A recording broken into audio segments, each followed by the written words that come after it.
आकांक्षाओं को भी पूरी कर सकते हैं और राज्य की जनताओं की भावनाओं के अनुसार कानून बना सकते हैं, उनकी राज्य की समस्याओं मुद्दों का समाधान कर सकते हैं और बेहतर नीतियां बनाकर भविष्य में हमारे राज्य को समृद्ध खुशहाल बनाने के लिए ये डिबेट चर्चा के माध्यम से एक परिणाम ला सकते हैं। इसलिए मेरा आप लोगों से कहना है कि ऐसे छत्तीसगढ़ विधान मंडल अन्य राज्य विधान मंडलों के मार्गदर्शन के रूप में काम करते हैं। यहां के नियम प्रक्रियाएं हम कई बार राज्य के विधान मंडलों के अंदर चर्चा करते हैं। विशेष रूप से बेल में आना, बेल में आके ऑटोमेटिकली सस्पेंड करना होना एक अच्छी परंपरा है,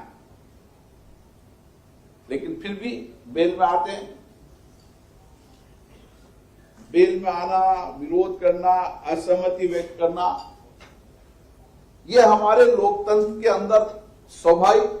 कार्य प्रणाली है। लेकिन जब प्रदेश का सामूहिक विकास की बात हो, लोगों के सामूहिक हित की बात हो, उस समय हमें सामूहिकता से काम भी करना चाहिए। और ये मैंने विधानमंडल में देखा, केंद्रीय विधानमंडल में भी देखा है कि हमारे विधानमंडल हो चाहे केंद्रीय विधानमंडल संसदें हो, देश हित और राष्ट्र हित में जब भी कोई मुद्दा आता है, हम सामूहिकता के साथ एक साथ खड़े रहते हैं,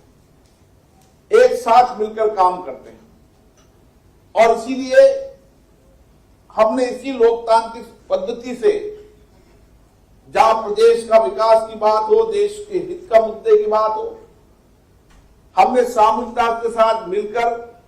कई सामूहिक फैसले भी किए, सर्वसम्मति से फैसले भी किए। हमें और लोकतंत्र के अंदर अच्छी परंपराएं, अच्छी परिपाटियां, अच्छे नियम को लाने का प्रयास करना चाहिए। विधानमंडल के अंदर प्रदेश के हर मुद्दों पर लंबी चर्चा हो, लंबी डिबेट हो,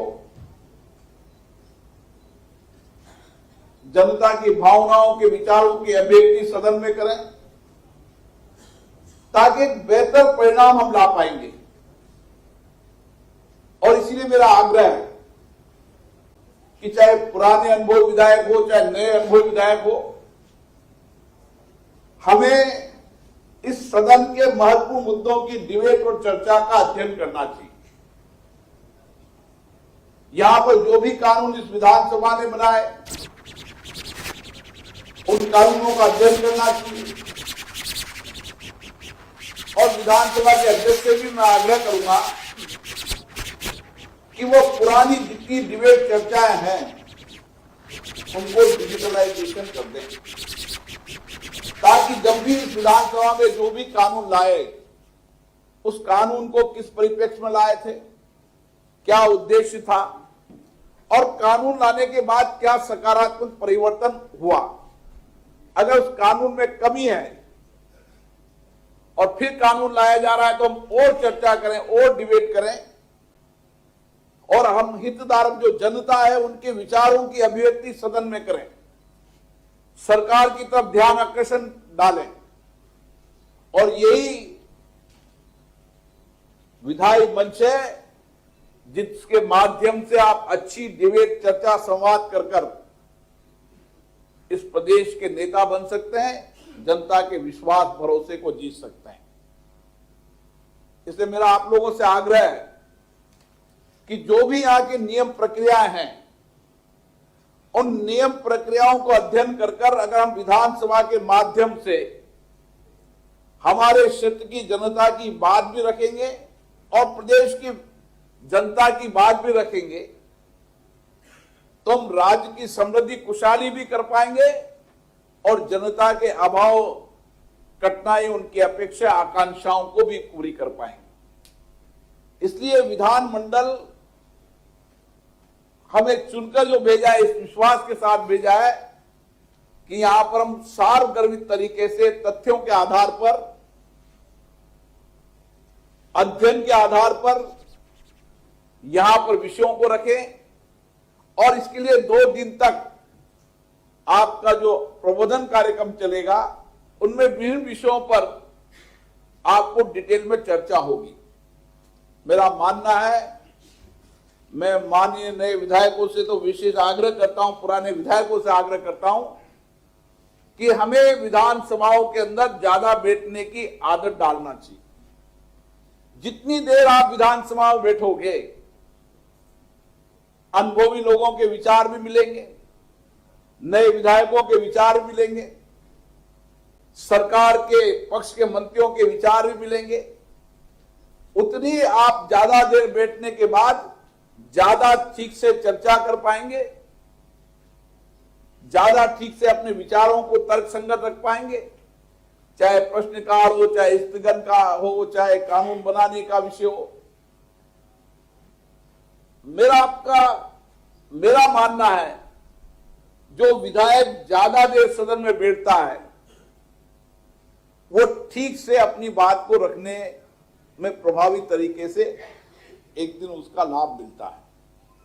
और इसीलिए मेरा आप लोगों से आग्रह है कि हम नई टेक्नोलॉजी का भी उपयोग करें, हमारी क्षमताओं को बढ़ाएं, हमारी दक्षताओं को बढ़ाएं, देश की संसद विधानमंडलों के अध्ययन को करें। और जब डिबेट हो, चाहे बजट का विषय हो, बजट के अंदर हम जब चर्चा करने लगे तो पिछले सारे बजटों का अध्ययन कर आप चर्चा करेंगे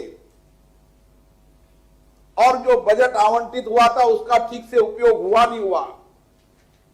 और आवंटित बजट का लाभ जिन योजनाओं, नीतियों, कार्यक्रम के लिए लाया गया था उससे उसका कितना प्रभाव हुआ, तो आपके हर बजट पर, आप हर मत पर ठीक से चर्चा कर पाएंगे। इसलिए बजट सत्र भी बहुत महत्वपूर्ण होता है। बजट सत्र में बजट पर चर्चा करना, अलग अलग विभागों पर चर्चा करना, और उन विभागों के अंदर जो बजट दिया गया था उससे क्या क्या परिवर्तन हुआ, उससे निश्चित रूप से आप कार्यपालिका में भी पारदर्शिता ला सकते हैं और शासन में भी पारदर्शिता ला सकते हैं। दोनों में अगर पारदर्शिता और जवाबदेही लानी है तो इन विधानमंडलों का उपयोग आपको करना चाहिए और विधानमंडलों में तर्कसंगत चर्चा करना चाहिए। और इसी तरीके से हम हमारे क्षेत्र की समस्याओं को तो उठाएं सही, लेकिन हमें राज्य के प्रमुख मुद्दों पर, क्योंकि ये बहुत समृद्ध राज्य है, यहाँ प्राकृतिक संपदा, कृषि उद्योग और कई संभावनाएं इस प्रदेश के अंदर है। इस छोटे राज्य में सारी संभावनाओं को समझकर देश और अंतर्राष्ट्रीय परिप्रेक्ष्य को देखते हुए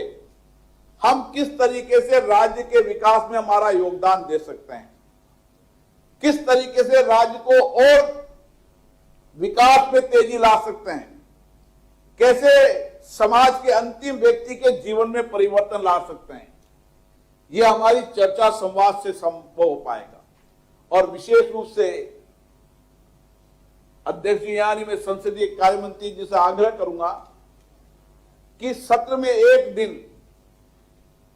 विधायक महोदय अपने अपने क्षेत्रों के अंदर सरकार की योजनाओं का, अपनी तरफ से चलाई गई सामाजिक योजनाओं का, अपनी तरफ से किए गए इनोवेशन, नई पहलों का अलग अलग विधानसभा के सदस्य चर्चा करें। और उन चर्चाओं के माध्यम से ये परिणाम आएगा कि उन्होंने सामाजिक केंद्र राज्य की योजनाओं के अलावा जो सामाजिक योजनाएं शुरू की है उससे किस तरीके से समाज में आर्थिक सामाजिक परिवर्तन लाए। एक पक्ष सरकार का है, दूसरा पक्ष विधायक की जनपति भूमिका, जो एक सामाजिक नेतृत्व के रूप में काम किया है, उसकी भूमिका है।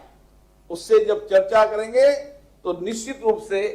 अन्य विधायकों को, जो विधायक ने बहुत अच्छी पहल कर अपने इलाके के अंदर लोगों के सामाजिक आर्थिक जीवन में परिवर्तन किया है, उसको प्रेरणा मिलेगी और वह भी अपने क्षेत्र में ऐसी योजनाओं कार्यक्रम को लागू करेगा ताकि वह और परिवर्तन कर सके। क्योंकि यहाँ पर विविधताएं भी हैं, जनजाति क्षेत्र भी है, कोई विकास का नया क्षेत्र भी है, इसलिए मुद्दे अलग अलग हैं, क्षेत्र के मुद्दे भी अलग अलग होते हैं। कोई क्षेत्र बहुत पिछड़ा है, कोई क्षेत्र आगे है, लेकिन जो पिछड़ा क्षेत्र है उसकी विधायक की ज्यादा जिम्मेदारी बन जाती है और जो आगे वाला विकास का जो क्षेत्र है उसकी जिम्मेदारी बन जाती है कि विकास के दृष्टिकोण के अंदर जहां सरकार बराबर और उन पिछड़े जिलों को, पिछड़े गांवों को आगे लाने का काम करे, वहीं विधायक महोदय भी समय समय पर ऐसे राज्य के सामूहिक और सर्वांगीण विकास के लिए काम करने की योजना बनाएं। मुझे आशा है कि हम इस लोकतंत्र के अंदर अपने संवैधानिक दायित्वों को निभाते हुए,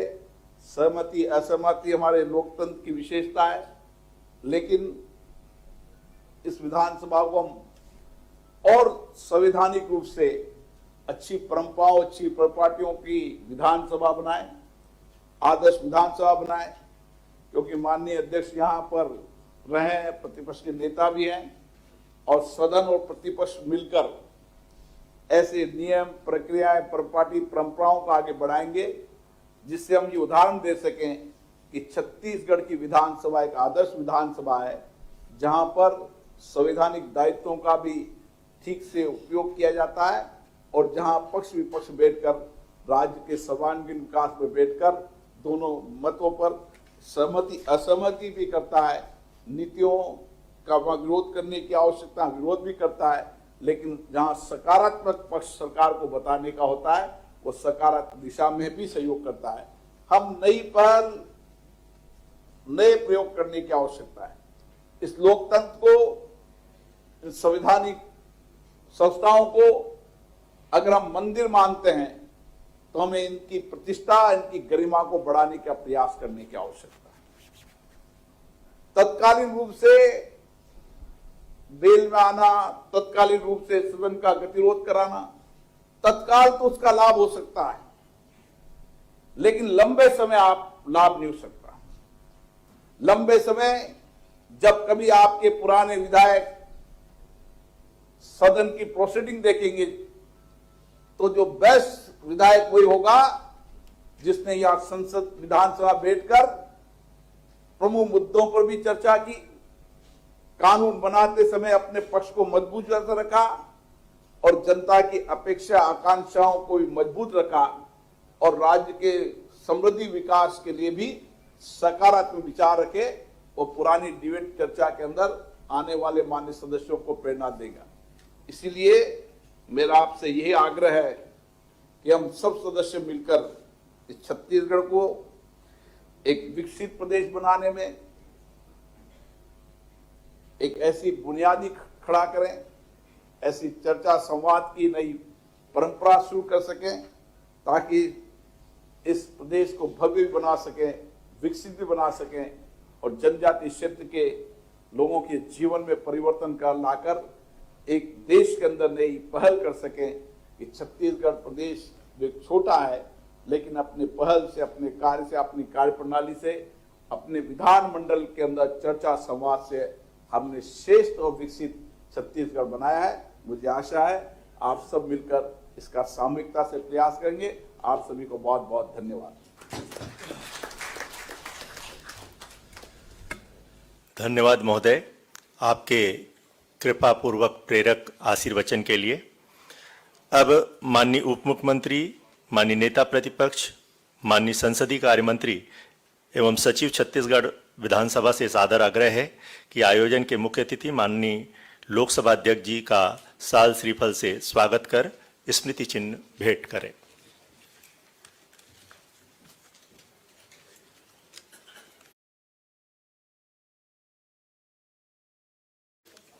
माननीय लोकसभा अध्यक्ष जी का स्वागत साल श्रीफल और स्मृति चिन्ह भेंट। माननीय संसदीय कार्य मंत्री जी बृजमोहन अग्रवाल जी, माननीय उप मुख्यमंत्री अरुण साव जी और नेता प्रतिपक्ष जी ने ये स्मृति चिन्ह भेंट किया। माननीय लोकसभा अध्यक्ष की ओर से महासचिव लोकसभा